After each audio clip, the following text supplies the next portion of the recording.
다음 주는 이제 뭐 여름 수련회 가느라고 쉬게 되겠고, 그 다음 주는 갔다 와서 한 주, 그리고 8월 첫째 주는 세미나죠. 그러니까는 중간에는 샌드위치는 또 쉬고, 그래서 오늘 창세기 수요일을 강의하면은 3주 쉬었다가 세미나 끝난 다음 주에 창세기 강의를 다시 이어가겠습니다.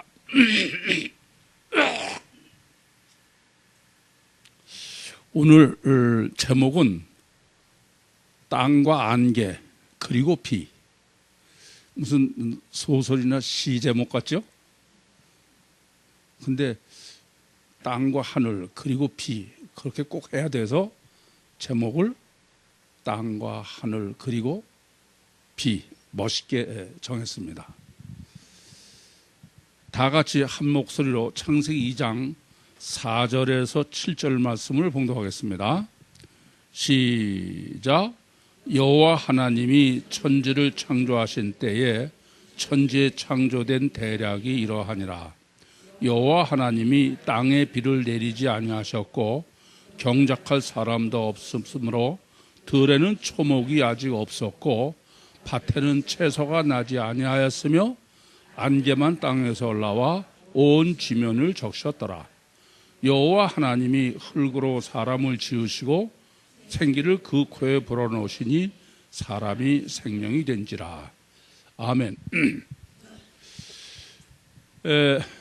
4절부터 7절까지 말씀 중에 4절을 정리했죠. 4절은 여호와 하나님이 천지를 창조하실 때 천지에 창조된 대략이 이러하니라는 2장 전체의 서론이다. 첫 단추다. 그래서 최대한도 다 세밀하게 정립을 하도록 해봤습니다. 그리고 오늘은 이제 5절과 6절을 정립하는 시간이 됐습니다. 이 창세기 2장 5절과 6절을 어떻게 해석하느냐. 이 지금 5절과 6절의 중요성이 어느 정도냐. 참 가히 절대다 또 그렇게 표현할 수밖에 없을 것 같은데, 바로 5절 6절 다음에 7절이 사람 창조의 설계도죠. 여호와 하나님이 흙으로 사람을 지으시고 생기를 그 코에 불어넣으시니 사람이 생명이 됐다, 이렇게 번역이 되어 있는데, 창세기 2장 7절을 정확하게 해석을 하려면은 지금 5절과 6절을 정확하게 해석하지 않으면 절대로 그건 불가능합니다. 그러니까 창세기 2장 7절이 잘못 해석되고 잘못 번역된 것은 그 자체를 가지고서는 정확하게 뭐가 문제인지 우리가 잘 알기 어려워요.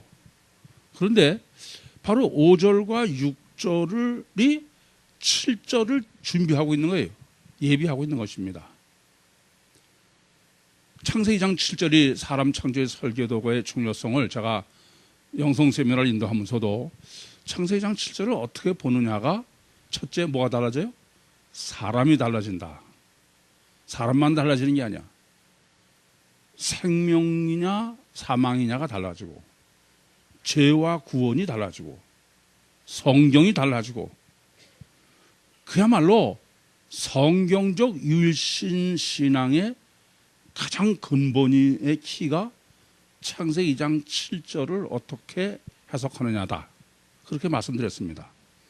그런데 창세기 2장 7절을 정확하게 해석하려면은 5절과 6절, 지금 더 넓게 보면 4절부터 6절까지를 정확하게 해석하고 정립하지 않으면은 7절을 정확하게 해석할 수가 없어요.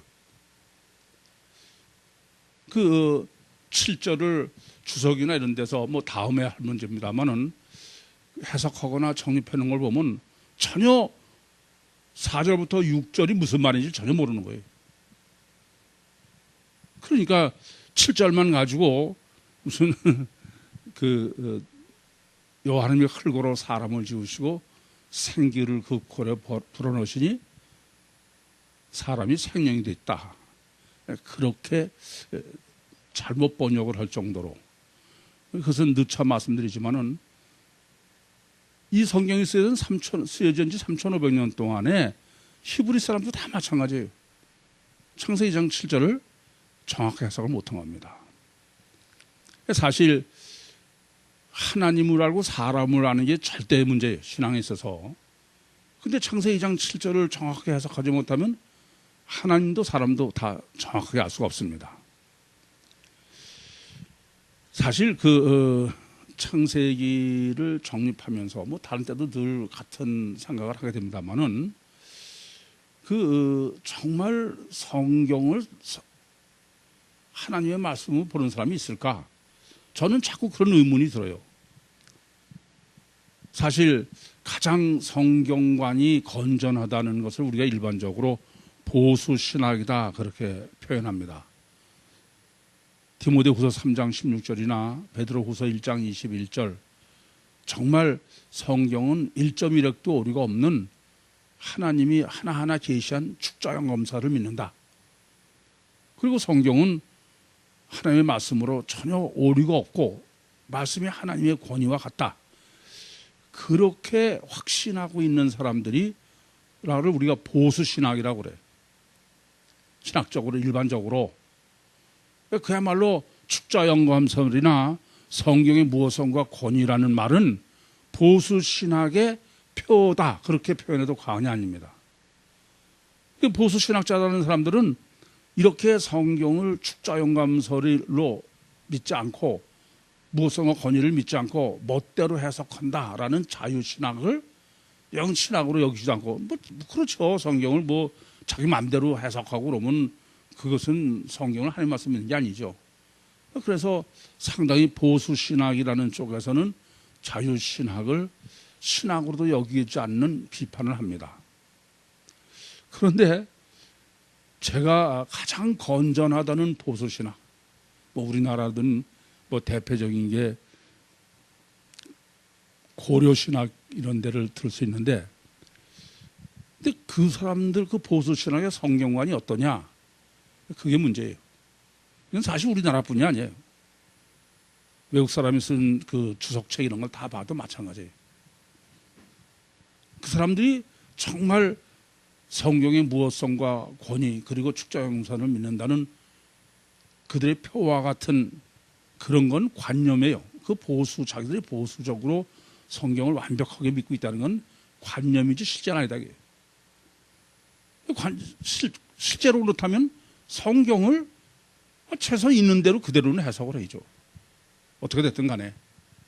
근데 제가 보면은 자기들은 다 보수 신학을 표명하면서 실제는 해석하거나 성경을 신학을 보면은 그거는 완전히 자유신학이에요. 성경은 성경 기록과는 상관없는 자기 멋대로입니다. 그리고 자기네들은 가장 건전한 성경적인 신학이라는 데 도취되어 있는 거예요. 그 가장 대표적인 경우가 창조론의 해석의 신학입니다. 그 사람들은 다 보수신학자라는 사람들은 창조론 그러면 하나님이 6일 동안에 천지를 창조하셨습니다. 여러분들도 수도 없이 들었죠. 우리 교회 저한테 아니고도 다 보수신학자라는 사람들은 입만 열면 창조론은 6일 창조야. 그래 안 그래요? 아니 창조론을 하나님이 순간에 창조하셨다든지 6일 창조라는 건 성경에 그건 아니다 그런 소리 들어보셨습니까? 다 자기들은 6일 창조를 입에 달고 다녀. 그런데 그들이 실제로 창조론을 정립한 것은 전혀 6일 창조론이 아니에요. 로마서 1장 20절에 창조론이에요. 그러니까 관념으로는 자기네는 하나님께서 성경에 6일 창조라고 그랬으니까 6일 창조의 신학을 믿는다고 그렇게 표방을 하는데 실제에 있어서는 6일 창조는 건 관념이고 실제는 그냥 막연한 자유신학자도 다 인정할 수 있는 정도의 범위 내의 창조론이다 그런 말씀입니다. 그 가장 대표적인 예가 어떤 것이냐? 전 창세기 1장 1절과 2절의 해석입니다. 어딜 봐도 창세기 1장 1절을 하늘과 땅을 창조한 것으로 해석한 건 한 군데도 못 봤어요. 제가 그것 때문에 굉장히 많은 감옥에서 나와서도 많은 신학자들이 해석한 걸 그냥 다 찾아다니면서 봤어. 근데 한 군데도 못 찾을 수가 없어요. 전부 창세기 1장은 온 우주 만물 창조로 해석하는 거예요. 그게 축자 영감설입니까? 그게 성경의 모성과 권위를 믿는 겁니까? 창세기 1장 1절은 분명히 하늘과 땅, 하늘 창조하시고 지구만 창조하셨다고 기록한 거 있는 거예요.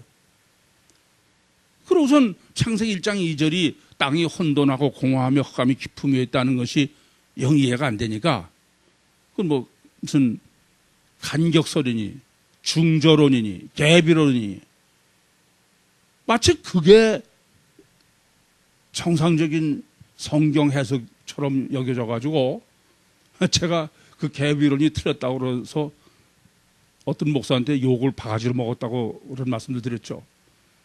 이 순진에 빠져서 이런 식의 생각이더라고요. 그러니 사실 이 일반 여러분들이 이런 것을 제가 일일이 다 제시하고 따져서 확인해 드리니까 그렇지. 그렇지 않으면 그냥 하나님은 6일 동안에 온 우주 만물을 창조하셨습니다. 이렇게 설교하고 강의하고 그러면 여러분들은 다 저 사람은 성경적 6일 창조론을 다 정립해서 믿고 있는 사람이구나. 그렇게 그렇게 받아들이기 딱 좋아요.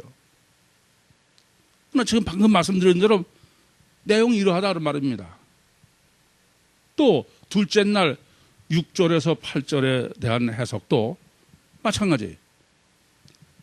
성경은 하나님께서 지구상의 물을 끌어올려서 물막을 만드셨다는 거예요. 그런데 물막으로 물막이라는 단어를 쓴 건 봤어요. 그 내용은 전부 수증기에 속해. 그 물막으로 정확하게 확신을 가지고 성경에 써 있으니까 틀림없이 물막이다. 그렇게 해석하는 신학은 본 적이 없습니다. 그러니 관념으로는 6일 창조론을 믿고 있다고 자기 자신도 그렇게 확신해. 근데 실제로는 6일 창조론을 전혀 믿는 게 아니다 그런 말씀이에요. 지금 5절과 6절을 해석하면서 왜 이런 장황한 말씀을 먼저 드리느냐. 지금 6일 창조의 설계도로 보면은 창세기 2장 지금 4절부터 6절, 5절하고 6절, 특별히 여호와 하나님이 땅에 비를 내리지 않으셨고 경작할 사람도 없었으므로 들에는 초목이 없었고 밭에는 채소가 나지 않았으며 안개만 땅에서 올라와 온 지면을 적으셨더라. 이것을 창세기 1장과 전혀 일치된 내용으로 보지 않는 거예요. 이것은 이미 여러분들은 창세기 1장 때 다 정립해 드렸습니다만은 창세기 1장의 첫째 날과 둘째 날의 상황입니다. 첫째 날 하나님께서 창조하신 것에 대한 그것이 실제적인 역사적 사실을 전제로 지금 2장을 봐야 되는 거예요. 그것이 기준이 된다 그래야 되는 말씀입니다. 그러니까 비가 오지 않았다. 그것은 언제까지로 해석할 수 있습니까? 노아의 홍수까지예요. 그러나 노아의 홍수까지 해석할 수 없는 게 왜요? 땅에는 초목이 나지 않았고 밭에는 채소가 나지 않았다. 그것은 식물을 제3일에 창조하셨으니까 이것은 둘째 날 물막을 만들어 놓으시고 셋째 날 식물 창조하시기 전까지 이러한 창세기 그러니까 지난번에도 정립해 드린 것처럼 창세기 1장은 물리적으로 역사적 사실대로 순서대로 기록을 한 것입니다. 그러니까 항상 기준은 창세기 1장이 돼야 돼요. 그럼 지금 5절과 6절은 어떻게 해석해야 되느냐? 창세기 1장 1절부터 8절의 상태다. 그것을 지금 말씀하고 있다. 그렇게 봐야지. 이게 뭐 대체 뭐 이걸 보고서는 이거는 창세기 1장과 모순이 된다. 그러니까는 이것은 뭐 문서설이다. 이런 웃기는 소리 하면 안 돼요.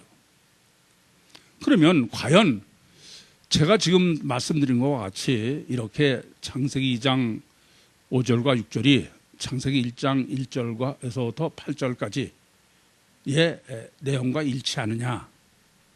우선 그것을 그 1장을 이미 정리했으니까 2장 지금 5절과 6절을 먼저 5절부터 보시면은 지금 이 5절을 우리나라 말 번역 말고 이 지금 원어대로 이 기록은 원어대로는 이렇게 기록되어 있는 것입니다. 들에는 초목이 없었고 아직 초목이 없는 거예요. 밭에는 채소가 나지 않은 거예요. 그런데 왜 그러냐? 왜냐하면은 여호와 하나님이 땅에 비를 내리지 않으셨기 때문에.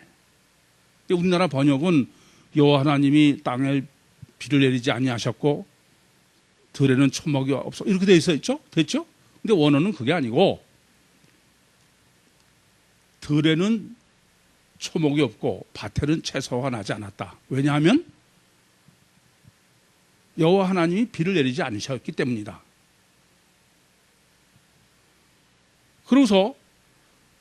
그러므로 땅을 경작할 사람이 없는 거예요. 근데 우선 여기서 생각할 문제는 오늘 제목 자체가 땅과 안개 그리고 비라고 그랬죠. 우선 그 5절에서 지금 그 땅에는 땅을 경작할 사람이 없다. 그렇게 땅입니다. 앞으로 땅을 더 정립할 문제입니다만은 이때 땅은 아담이에요.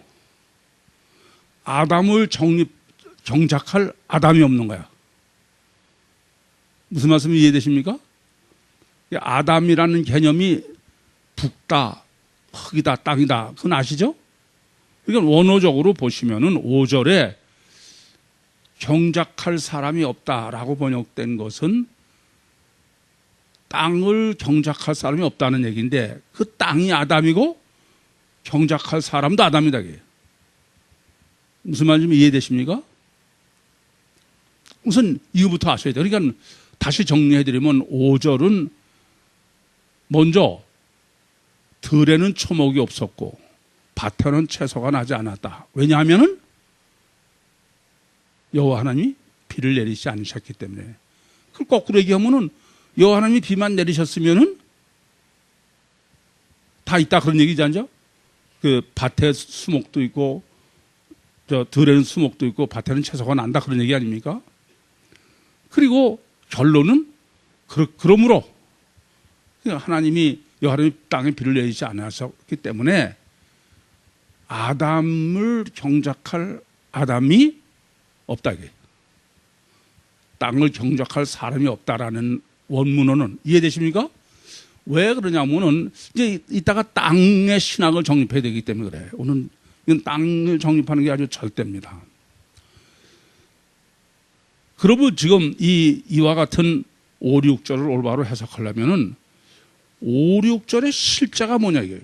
그래서 이 5, 6절을 이렇게 잘못 해석할 것을 미리 하나님이 아셔서 5, 6절의 서론으로 준비시킨 게 뭐예요? 4절이에요. 4절.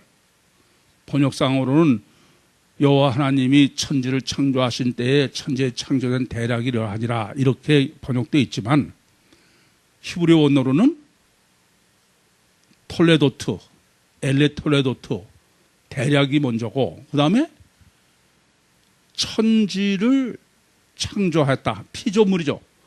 창조가 피동태라고 그랬어요. 그리고 그때 안에 그러면서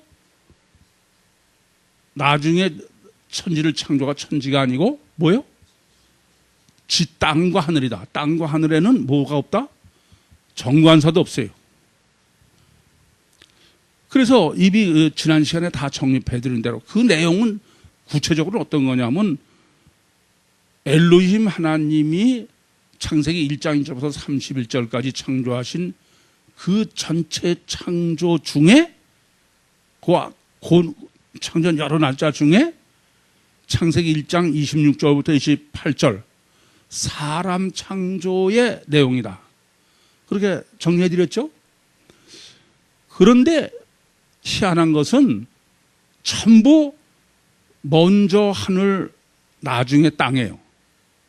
이게 창세기 1장 1절도 하샤마인 베하레츠 다 똑같아요. 그런데 2장 4절은 하나님이 톨레도트 사람에 관한 작업을 하실 때는 어떻게 기록했냐면은 아레츠가 먼저예요. 땅이 먼저예요. 먼저 땅이고 그 다음에 하늘이다. 그래서 그 먼저 왜 땅을 하셨다? 육체. 지금 4절이 정립하려고 하는 건 지금 이하는 전부 사람 창조에 관한 얘기인데 사람 창조 중에 지금 육이 먼저고 육체가 우선이다 그래요.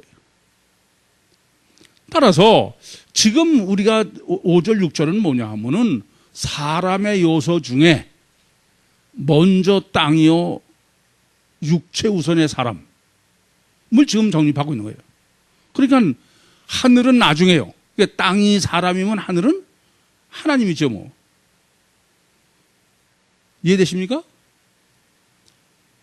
그래서 4절과 6절은 사람 창조의 육적 요소. 그것을 우리가 놓칠까봐 땅, 아담을 경작할 아담이 없다. 사실 원문을 정확히 보면은 달리 해석할 방법이 없을 정도예요. 따라서 지금 그 5절과 6절을 그러면 이제 전체 창세기 1장과 2장 전체의 내용으로 1장 지금 2장 4절에서 기록한 것처럼 이것은 창세기 1장 창조의 안의 것을 지금 사람을 뽑아서 하는 것이다. 그렇게 말씀드렸고, 그리고 지금 5절과 6절은 창세기 1장의 1절부터 8절의 내용이다 그랬어요. 따라서 그런 중에 지금 5절과 6절은 뭘 창조하는 거예요? 사람, 육체의 사람에 관한 것이다. 그렇다면은 사실은 이래요. 제가 창세기 1장 1절과 2절을 해석을 했는데 그거는 사실은 저는 거꾸로 한 겁니다. 먼저 지금 창세기 2장 5절과 6절을 정립한 전제에서 창세기 1장 1절과 2절을 해석한 거야. 그래서 창세기 1장 1절은 왜 하나님이 하늘과 땅을 창조하셨다? 하나님은 창조의 주체가 사람이다. 사람. 그래서 1장 1절은 육체 인간을 계시하신 것이다 그랬습니다. 그래서 온 우주 만물이 아니라 하늘과 땅을 창조하셨고, 그러니까 1장 1절은 육체의 사람이고, 근데 2절이 땅이 혼돈하고 공허하며 흑암이 깊음에다. 이건 어떻게 된 것이냐? 그것은 바로 육체의 인간의 심령 상태다 그랬어요. 그리고 하나님의 신은 수면에 오는 거예요. 하나님의 신은 몸 밖에 계신 거예요. 그럼 하나님의 신이 몸 밖에 있으면은 창세기 1장 1절과 2절 그리고 지금 본문은 완전히 일치하는 것입니다. 그것을 제가 제목을 땅과 안개 그리고 비 이렇게 한 거예요. 그건 이제 조금 더 정립해 보면 알 수 있겠습니다. 그래서 이제 땅의 신학을 정립하도록 하겠습니다.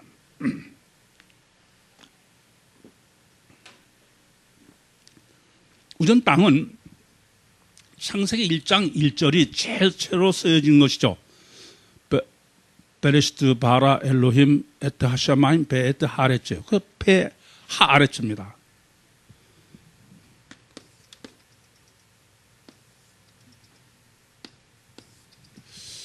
이게 지금 땅, 지구 이렇게 한 건데 아레츠.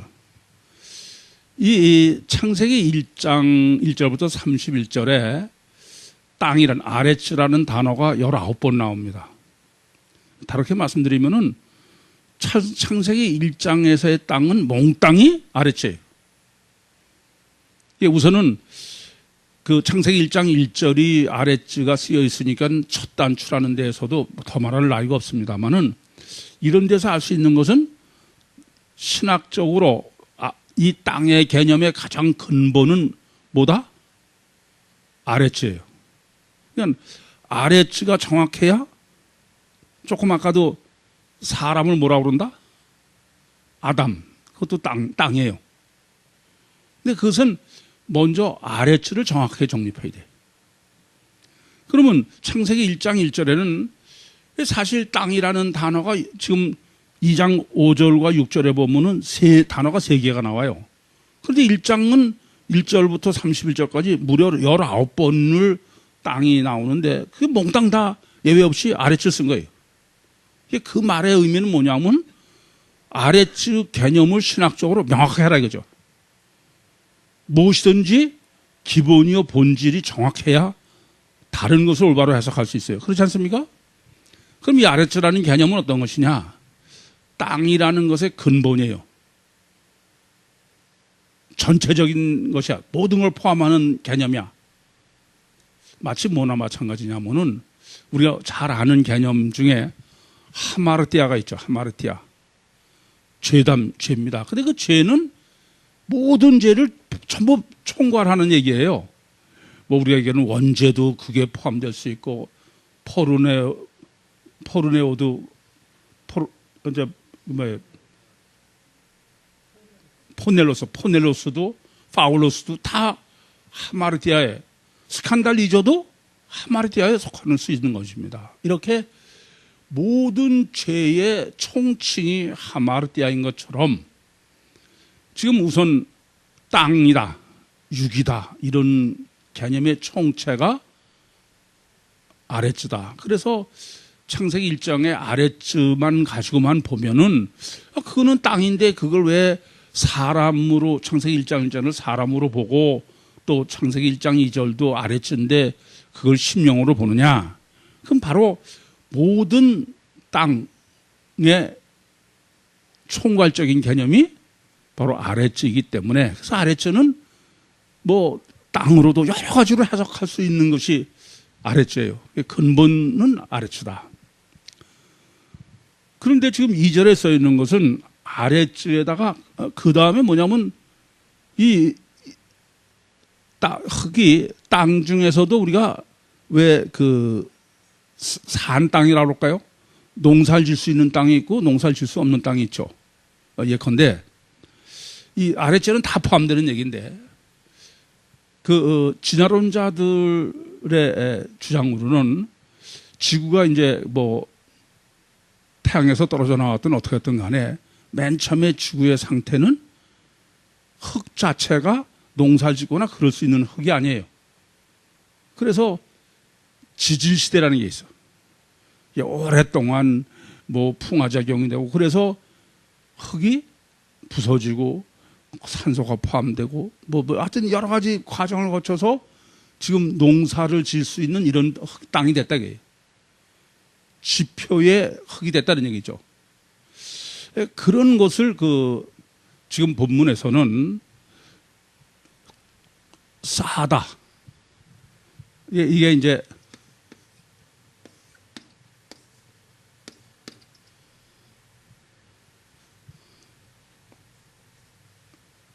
싸다래, 싸다. 그러니까 물론 이 아랫즈는 이걸 다 포함하는 거지만 지금 여기서의 좁은 의미의 아랫즈라는 것은 그냥 뭐 지구다 땅이다 이런 농경지로 쓸 수 있는 산 땅이다 그렇게 그런 의미가 아닌 쪽으로 제가 지금 말씀드리는 거죠. 그러다가 지금 이 싸다라고 농경지로 된 땅이 아담이 된 거예요. 아담.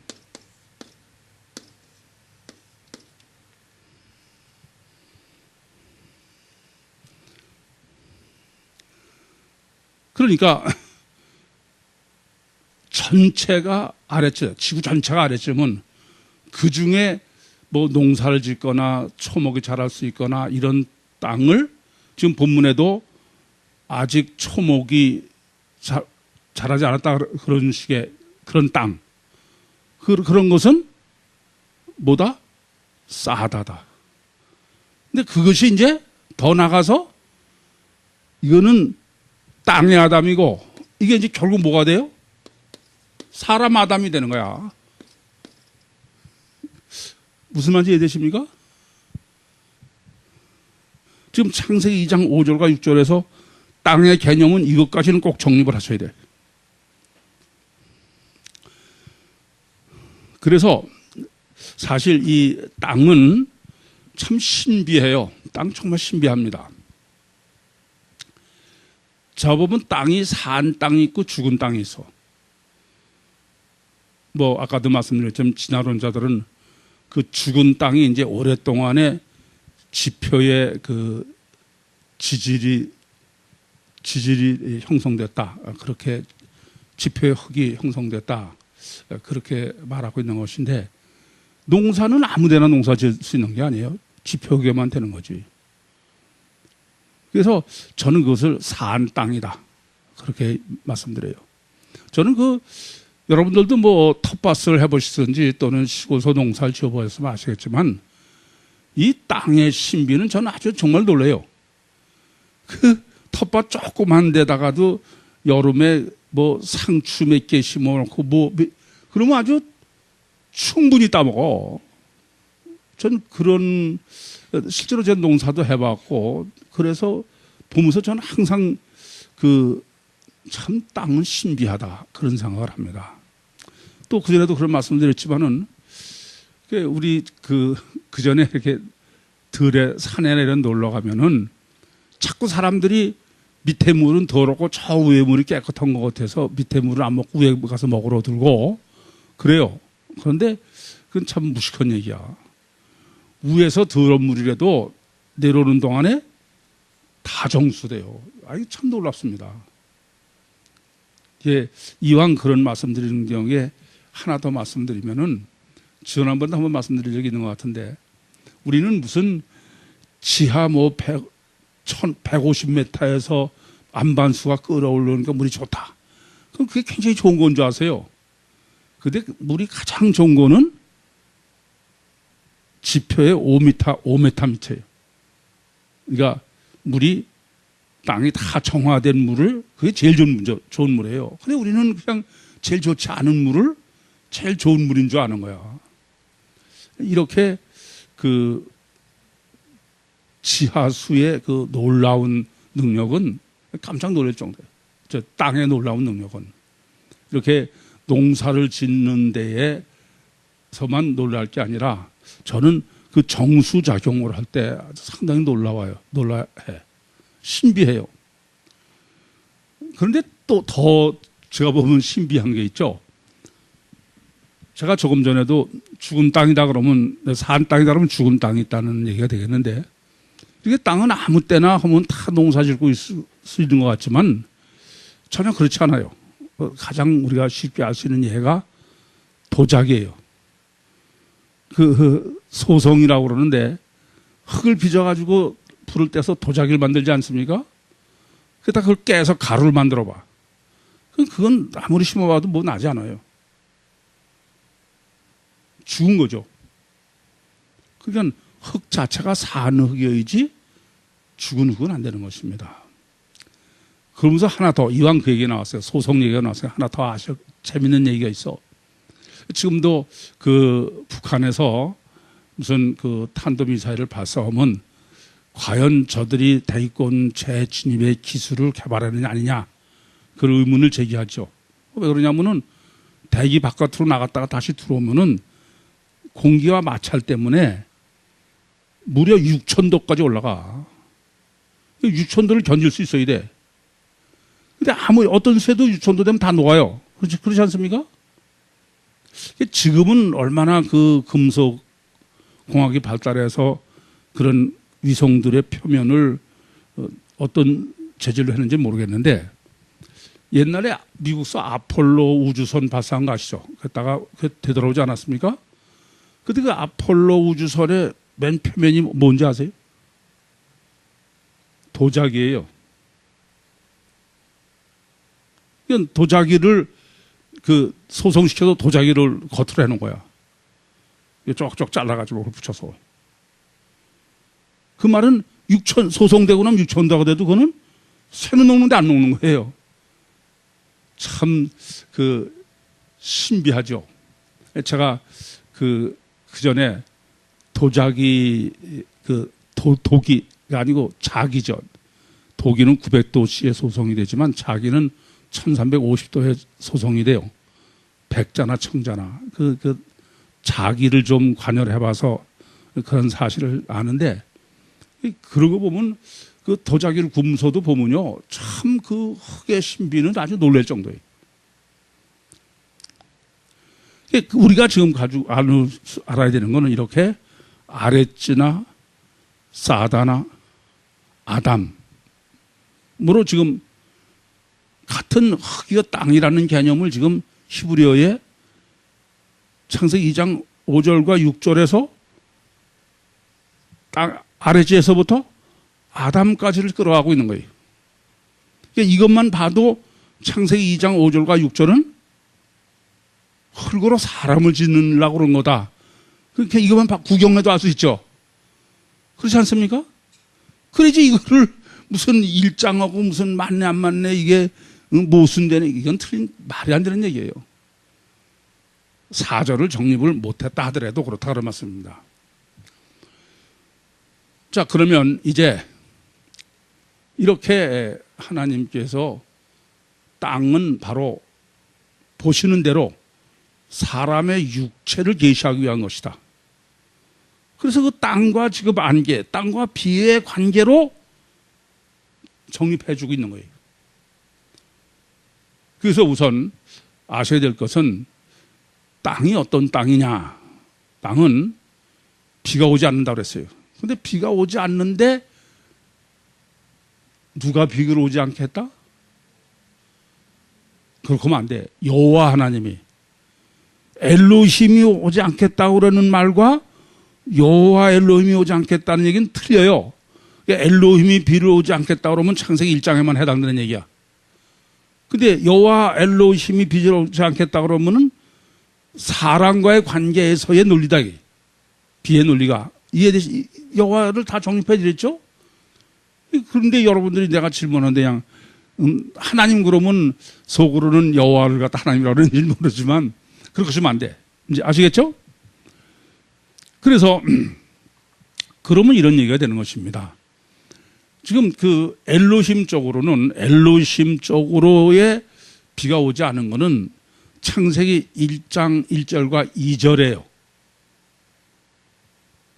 그러고선 둘째 날까지입니다. 그렇죠? 그리고 그때 상태는 어떠냐? 혼돈이 뭐라고요? 무중력이라고 했어요.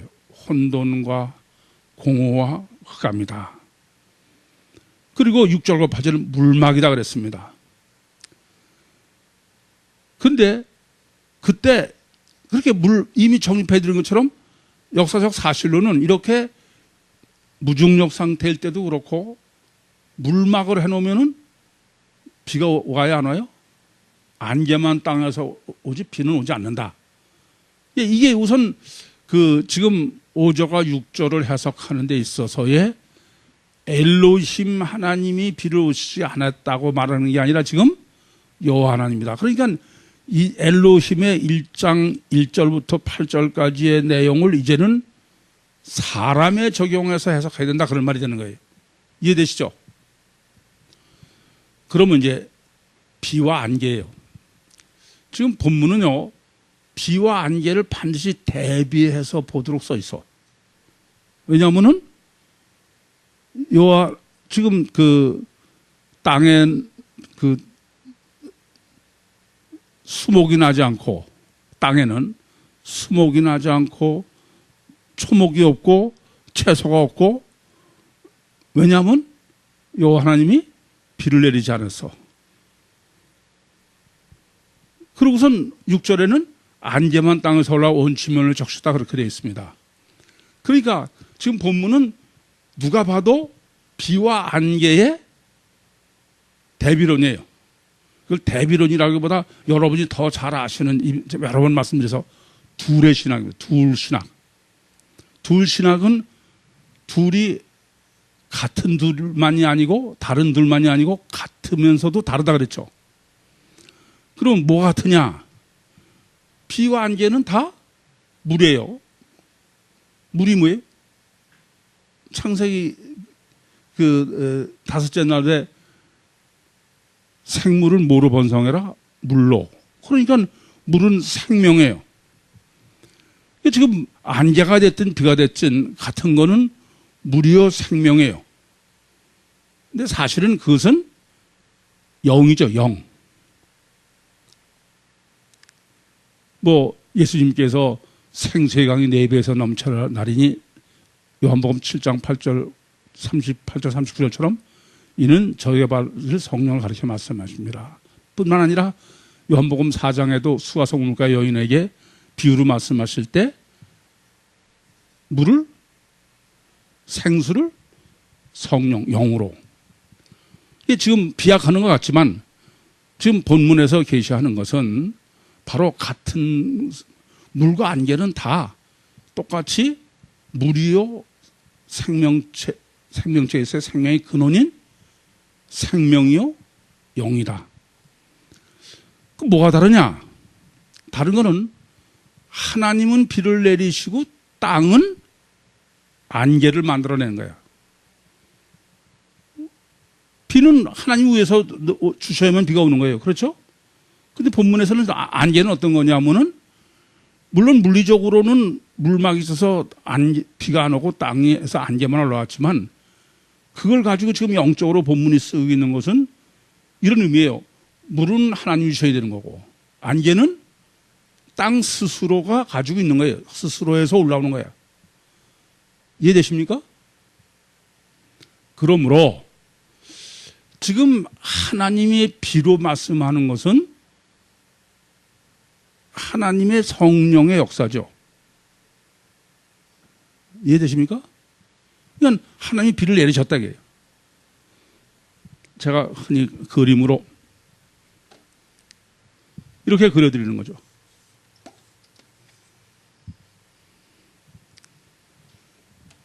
이해되시죠? 이게 지금 본문이 비로 말하고 있는 것은 여호와 하나님이 땅에 비를 내리지 않으셨다. 땅이 육체인데 거기에 비를 안 내리셨다. 그것은 창세기 1장 2절로 하면은 하나님의 신은 밖에 있는 거예요. 육체 밖에. 그리고 땅은 안개에서 안개는 땅에서 올라온 거예요. 그러면 그건 뭐겠어요? 사람의 영이죠. 이해되십니까? 지금 본문은 그래서 땅과 안개 그리고 비라고 그런 거야. 땅과 안개는 다 땅의 자체에 속한 거고 비는 하나님이 별개로 주셔야 되는 거니까.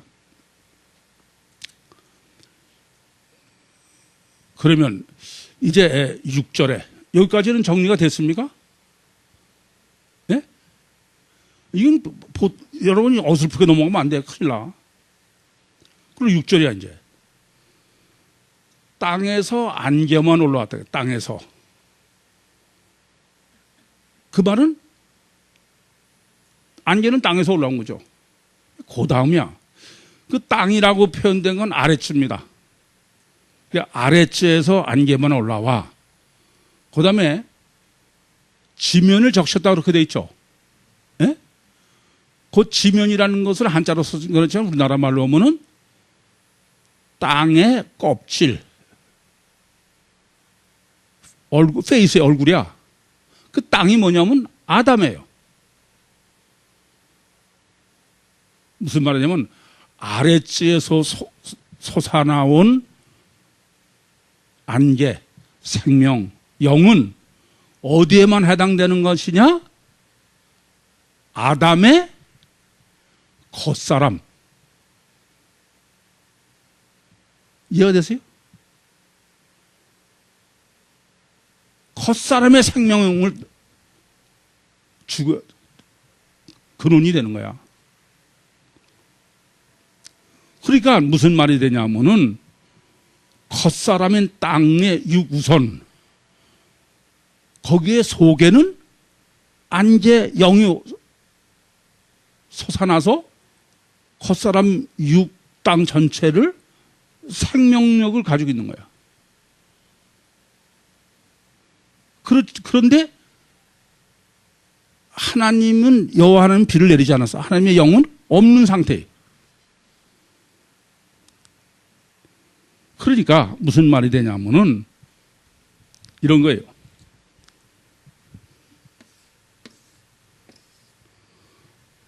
자, 영성쌤을 인도하면서 여러분에게 데살로니가전서 5장 23절을 가지고 영과 혼과 육이 있다 그러죠? 이것은 지금 이게 영이죠. 그러니까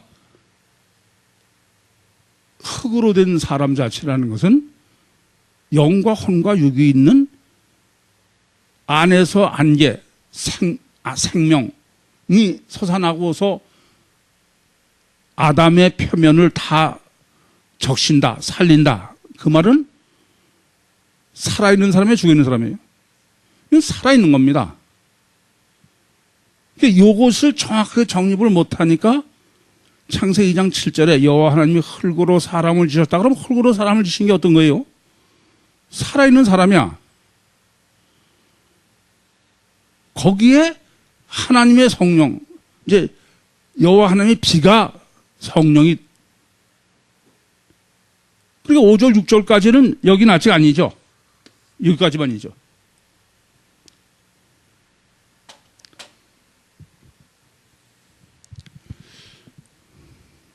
그러니까 육적 생명체가 다 있는 거예요.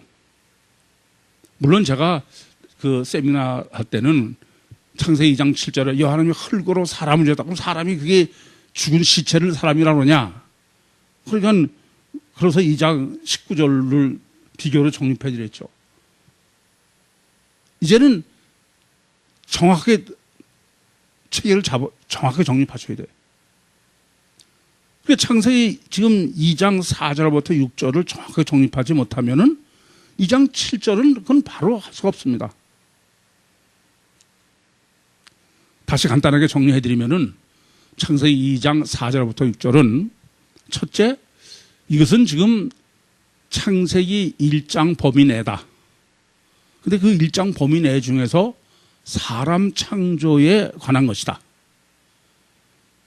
근데 그 사람 창조는 육이 우선 상태다. 그리고 그것은 하나님은 아직 하나님이 들어오시지 않았다. 그런 얘기 되겠죠.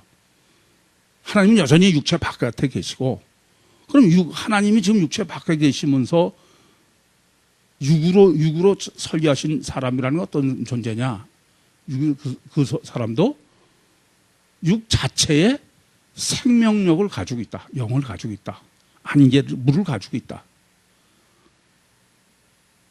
그리고 그것은 오직 겉사람인 속 영이 아니라 겉사람의 생명을 위한 것이다. 그럼 속사람까지 살려고서 하려면 필연적으로 여호와 하나님 비를 내리셔야죠. 하나님이 지금 땅에 안개만 올라서 겉사람을 적셨다는 말의 의미는 하나님이 비를 내리시면 속사람까지 적신다 그런 얘기가 되겠죠. 무슨 말씀인지 이해되십니까? 그러므로 하나님은 흙으로 사람을 이제 창세기 2장 7절에 이제 이것을 정확하게 사람을 완전 설계를 정립해야 되겠는데, 그것은 바로 영과 혼과 육이 있는 그런 사람을 에다가 하나님의 비가 하늘로부터 땅을 적신 것이다. 속을 적시는 것이다. 겉사람의 육체의 생명은 그래서 하나님이 없는 사람도 여러분의 저처럼 멀쩡히 살아있는 것이다. 사람은 그래서 육과 혼과 영으로 되어 있는 동물과 구별된 존재다. 그렇게 영성삼에서 정리해 드렸습니다. 그래서 오늘 제목도 땅과 안개. 아직은 하나님은 아니니까. 그래서 땅과 안개 그리고 비로 정한 거예요. 질문 있습니까?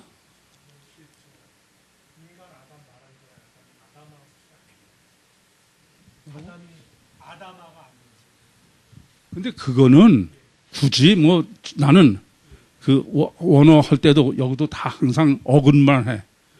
그거는 후세 사람이 어떻게 보느냐 해서 뭐 아담하냐 아담이냐 이런 얘기지. 근본은 아담이야. 그러니까 창세기 3장 19절인가요? 너는 흑인이 흑으로 돌아가라. 그러시는 것처럼 그거를 그 뭐 문자적으로 뭐 그렇게 갈 필요는 없어요. 하나님은 왜 그러면 땅을 아담이라고 하고 사람을 아담이라고 시작했어? 근본은 이해되시죠? 무슨 말씀인지?